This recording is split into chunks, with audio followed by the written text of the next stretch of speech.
Solve 60 minus 3 plus 2 raised to the second power plus 3 multiplied by 2 plus 6 divided by 3 plus 3.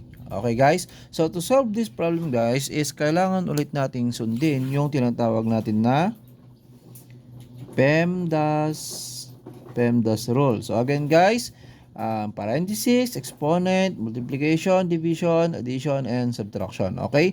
So itong multiplication, division is gagawin natin dito from left to right. Okay guys? So let's start. So, okay? 60 minus 3 plus 2 squared plus 3 multiplied by 2 plus 6 divided by 3 plus 3. Okay? So, to solve this problem, guys, is uunahin natin yung parenthesis. Okay? So, ibig sabihin, ito yung muna yung i-simplify natin or i-evaluate natin. Okay? 60 minus, parenthesis muna natin to. Ito muna natin na 3 plus 2 is 5 squared. So, ibig sabihin, may squared pa doon, plus 3 times 2 plus 6 divided by 3 plus 3. Step by step ko lang siya gagawin guys, no?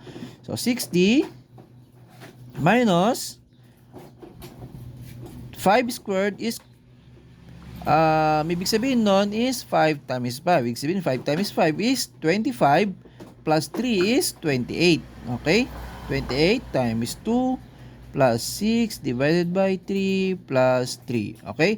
Then after that, simplify na natin siya. Okay? So, multiplication and division naman. Okay? Next, 60 minus 28 times 2 is 56 plus 6 divided by 3 is 2 plus 3.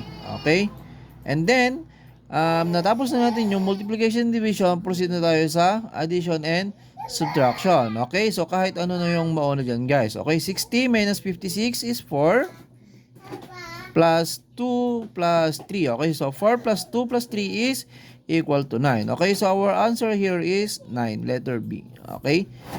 So, ganun lang natin talaga isolve ang math problem. Kailangan lang natin sundin yung PEMDAS natin para masolve natin yung mga ganitong problem, guys. Okay? So, thank you guys and enjoy!